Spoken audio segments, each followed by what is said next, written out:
जय हिंद साथियों, यदि आप सभी ने इस वीडियो पे क्लिक किया है तो आप जरूर ही यूपी पुलिस कांस्टेबल 2026 की जो वैकेंसी निकली है 32,679 में फॉर्म जरूर डाला होगा। ठीक है, तो चलिए बिना किसी देरी के हम प्रैक्टिस सेट शुरू करते हैं।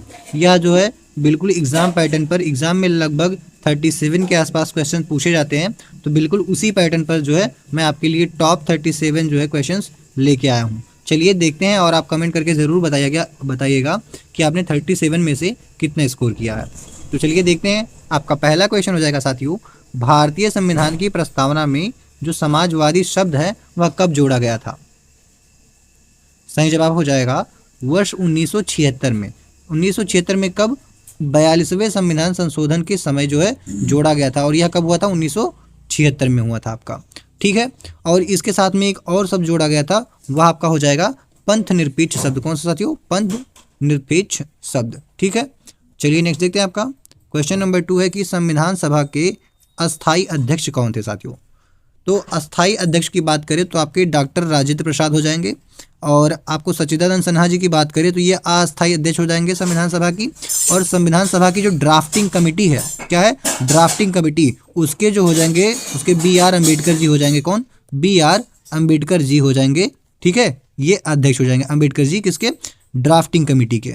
ठीक है, चलिए आगे देखते हैं। आपका क्वेश्चन नंबर 3 हो जाएगा कि भारत का सबसे बड़ा राज्य क्षेत्रफल के अनुसार कौन सा है साथियों? तो क्षेत्रफल के अनुसार आपका हो जाएगा राजस्थान। राजस्थान ही जो है भारत का सबसे क्या है, बड़ा राज्य है क्षेत्रफल के अनुसार में। चलिए अगला है आपका कि मौलिक अधिकारों की अवधारणा भारत ने किस देश से ली है? तो दोस्तों यह क्वेश्चन जो है कई बार एग्जाम्स में रिपीट हो चुका है, लगभग 5 से 6 बार रिपीट हो चुका है, तो आप देखिए बहुत ही चांसेस है इसके रिपीट होने के। तो आपके जो मौलिक अधिकार है यह आपका अमेरिका के संविधान से लिया गया है। कहाँ से? अमेरिका के संविधान से। Option number B is the आपका राइट आंसर हो जाएगा। चलिए नेक्स्ट क्वेश्चन हो जाएगा आपका कि नीति निदेशक तत्व किस भाग में है? तो नीति निदेशक तत्व साथियों जिसे हम DPSP भी बोलते हैं, क्या? DPSP यानी directive principles of state policy. तो यह आपका हो जाएगा भाग 4 में। कहाँ पे साथियों? भाग 4 में। Option number C is the right answer. चलिए नेक्स्ट क्वेश्चन हो जाएगा आपका, योजना आयोग की स्थापना कब हुई थी? तो साथियों बात करें योजना आयोग तो यह आपका हो जाएगा 1950 में बना था। कब? 1950 में। और जो पहली योजना थी वो आपकी 1951 में शुरू हुई थी, यानी कि आपका सही जवाब हो जाएगा 1950 में बनी थी। स्थापना कब हुई थी? तो 1950 में। वो पहली योजना कब आई? 1951 में। ठीक है, चलिए नेक्स्ट क्वेश्चन देखते हैं। आपका नीली क्रांति किससे संबंधित है आपका? तो साथियों नीली क्रांति है किससे संबंधित है? तो यह आपका हो जाएगा मत्स्य यानी मछली से। ऑप्शन नंबर बी मछली इज द राइट आंसर। चलिए अगला प्रश्न हो जाएगा आपका साथियों, क्या है? रक्त का लाल रंग किस कारण होता है? तो आपका सही जवाब हो जाएगा हीमोग्लोबिन के कारण जो है रक्त का रंग लाल होता है। और जो हीमोग्लोबिन है साथियों, इसका काम क्या होता है? इसका काम होता है आपका पूरे शरीर में आपके ब्लड द्वारा जो है ऑक्सीजन यानी O2 का जो है परिसंचरण करना। ठीक है, यानी ऑक्सीजन को पूरे शरीर में पहुंचाना किसका काम होता है? हीमोग्लोबिन का। और रक्त का जो रंग है वो लाल किस कारण होता है? वह हीमोग्लोबिन के कारण ही होता है। चलिए आपका अगला प्रश्न है कि मानव शरीर की सबसे बड़ी ग्रंथि कौन सी है? तो सबसे बड़ी ग्रंथि की बात करें तो ये आपका हो जाएगा यकृत, जिसे हम लीवर बोलते हैं। ये आपके शरीर की सबसे बड़ी ग्रंथि हो जाएगी। ऑप्शन नंबर सी आपका सही जवाब होगा। अगला प्रश्न, ओजोन परत कहाँ पाई जाती है आपकी? तो दोस्तों ओजोन की परत की बात करें तो यह आपकी समताप मंडल में पाई जाती है। ऑप्शन बी आपका सही जवाब होगा।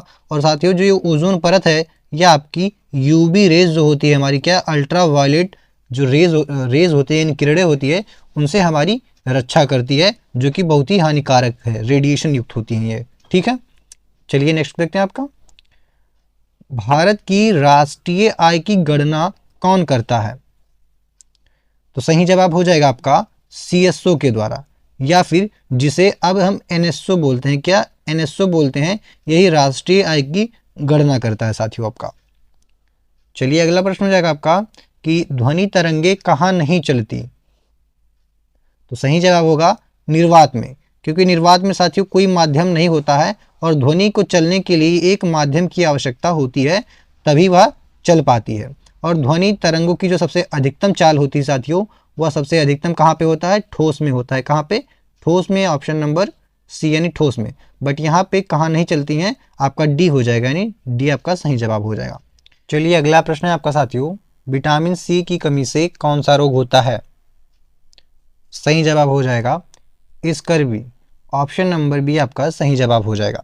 और साथियों स्कर्वी रोग जब होता है तब आपके मसूड़ों में जो है सूजन आने लगता है, तो यही इसके लक्षण होते हैं। ठीक है, चलिए नेक्स्ट क्वेश्चन है आपका, पृथ्वी का जुड़वा ग्रह कौन सा है? तो सही जवाब आपका हो जाएगा, यह होगा शुक्र। क्यों शुक्र होगा?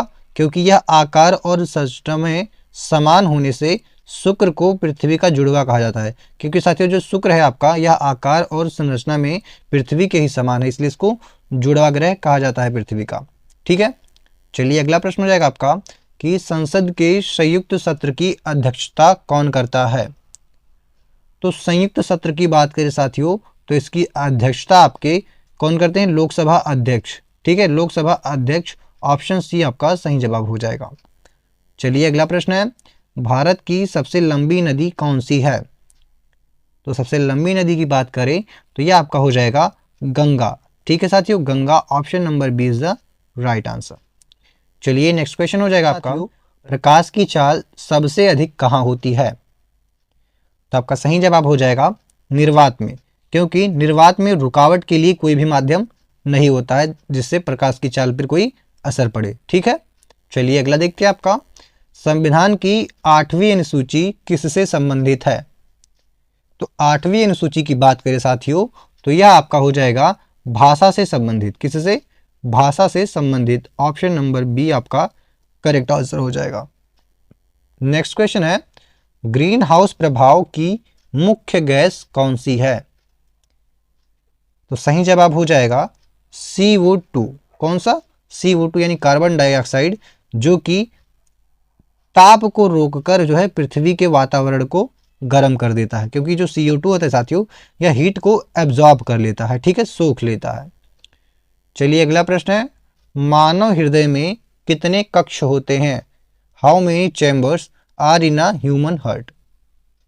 तो आपका सही जवाब हो जाएगा 4। ठीक है साथियों, 4। कौन कौन से? 2 अलिंद और 2 निलय। ठीक है, दोनों को मिलाकर 4। ठीक है, चलिए आगे देखते हैं, राष्ट्रीय ध्वज, भारतीय राष्ट्रीय ध्वज का डिजाइन किसने बनाया? तो आपका सही जवाब हो जाएगा पिंगली वेंकैया जी ने बनाया था, और यह 2:3 रेशियो में इसको बनाया था। ठीक है, किसने? पिंगली वेंकैया जी ने। ऑप्शन नंबर बी आपका सही जवाब होगा। चलिए अगला है, भारत का पहला उपग्रह कौन सा था? सही जवाब होगा आर्यभट्ट, जो कि 1975 में प्रेक्षित हुआ था, यानी छोड़ा गया था, यानी लॉन्च किया गया था। अगला प्रश्न हो जाएगा, धातु को पीटकर पतली चादर बनाना क्या कहलाता है? तो यह सही जवाब हो जाएगा आघात वर्धनीयता। जब क्या हो, धातु को पीट पीट के पतली चादर में कन्वर्ट कर देते हैं, तो यह जो विधि होती है या पद्धति होती है, यह आघात वर्धनीयता कहलाती है आपकी। ठीक है, ऑप्शन नंबर बी आपका राइट आंसर हो जाएगा। नेक्स्ट क्वेश्चन है आपका, भारत का राष्ट्रीय पशु कौन सा है? तो आपका सही जवाब हो जाएगा बाघ। परंतु क्वेश्चन में ये नहीं पूछा जाता, क्वेश्चन में पूछा जाता है कि भारत का राष्ट्रीय पशु बाघ जो है यह किस वर्ष घोषित किया गया? तो आपका सही जवाब हो जाएगा वर्ष 1973 में। चलिए अगला प्रश्न है आपका, पृथ्वी का सबसे भीतरी भाग क्या है? तो सबसे भीतरी भाग की बात करें तो यह आपका हो जाएगा कोर। क्या हो जाएगा? कोर, जो कि सबसे अधिक कठोर होता है और सबसे गर्म होता है। ठीक है, option number C is the right answer. Next question है आपका, दांतों का इनेमल में मुख्य तत्व कौन सा है? तो इनेमल जो होता है साथियों, उसका जो मुख्य तत्व है आपका हो जाएगा कैल्शियम। क्या? कैल्शियम, जो कि दांतों को मजबूती प्रदान करता है।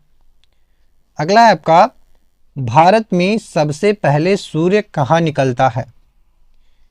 तो सूर्य की बात करें तो यह सबसे पहले आपका अरुणाचल प्रदेश में निकलता है। ठीक है, कहाँ पे? Arunachal Pradesh, option number C is the right answer. और यह जो है भारत का जो सबसे कैसा पूर्वी राज्य है। ठीक है साथियों, आगे देखते हैं श्वेत क्रांति के जनक कौन है। सही जवाब हो जाएगा वर्गीज कुरियन। दोस्तों बात करें श्वेत क्रांति की या दुग्ध उत्पादन की, तो दोनों जगह ही वर्गीज कुरियन, क्योंकि श्वेत क्रांति जो है आपका वह दुग्ध उत्पादन से ही संबंधित है। ठीक है साथियों, चलिए आगे देखते हैं शरीर का तापमान कौन नियंत्रित करता है। तो सही जवाब हो जाएगा हाइपोथैलेमस। क्या हो जाएगा? हाइपोथैलेमस। ऑप्शन नंबर से is the right answer. Next देखते हैं आपका भारतीय संसद के कितने सदन हैं। सही जवाब होगा 2 सदन, एक लोकसभा और एक राज्यसभा। अगला प्रश्न है भारत का सबसे ऊंचा जलप्रपात कौन सा है। तो सबसे ऊंचे जलप्रपात की बात करें तो यह आपका हो जाएगा क्या है, कुंचिकल। क्या? कुंचिकल जलप्रपात जो कि कर्नाटक में स्थित है, वह भारत का सबसे ऊंचा जलप्रपात हो जाएगा। नेक्स्ट है आपका विद्युत धारा की एसआई इकाई क्या है। तो एसआई इकाई की बात करें विद्युत धारा की तो यह आपका हो जाएगा एम्पियर। क्या साथियों? एम्पियर, जिसे हम ए से डिनोट करते हैं। किससे? ए से डिनोट करते हैं। नेक्स्ट है आपका विटामिन डी का मुख्य स्रोत क्या है। सही जवाब हो जाएगा सूर्य का प्रकाश। Option C is the right answer. Next है भारतीय संविधान में कुल कितनी अनुसूचियां हैं। तो अनुसूचियों की बात करें साथियों तो टोटल 12 अनुसूचियां हैं वर्तमान में भारतीय संविधान में। ठीक है, option number C 12 is the right answer. Next हो जाएगा रक्त का शुद्धिकरण कौन करता है। तो रक्त का शुद्धिकरण है आपका यह गुर्दे के द्वारा किया जाता है, किडनी जिसको हम बोलते हैं। Option number C is the right answer. Next हो जाएगा आपका भारत में प्रथम आम चुनाव कब हुए थे। तो सही जवाब होगा 1951 से 1952 के मध्य में जो है स्वतंत्र भारत का पहला आम चुनाव हुआ था। अगला प्रश्न हो जाएगा साथियों आपका पृथ्वी पर सबसे अधिक पाया जाने वाला तत्व कौन सा है। तो सबसे अधिक जो तत्व पाया जाता है पृथ्वी पर यह आपका हो जाएगा ऑक्सीजन। क्या? ऑक्सीजन, जो पृथ्वी की भूपर पट्टी में सबसे अधिक पाया जाता है, जिसे हम ऑक्सीजन O2 बोलते हैं। ठीक है, 21% ही। ठीक है, चलिए इसी के साथ में साथियों यह वीडियो यहीं पे समाप्त होती है। आप लोग कमेंट करके बताइएगा कि कौन से क्वेश्चंस जो हैं आपको सबसे ज़्यादा टफ लगे और आपने 37 क्वेश्चंस में से कितना स्कोर किया है। ठीक है साथियों, और आप नेक्स्ट वीडियो किस टॉपिक पे चाहते हैं आप कमेंट करके ज़रूर बताइएगा, मैं उसको आपके लिए लेके आऊँगा। तो मिलते हैं नेक्स्ट वीडियो में, तब तक के लिए जय हिंद साथियों।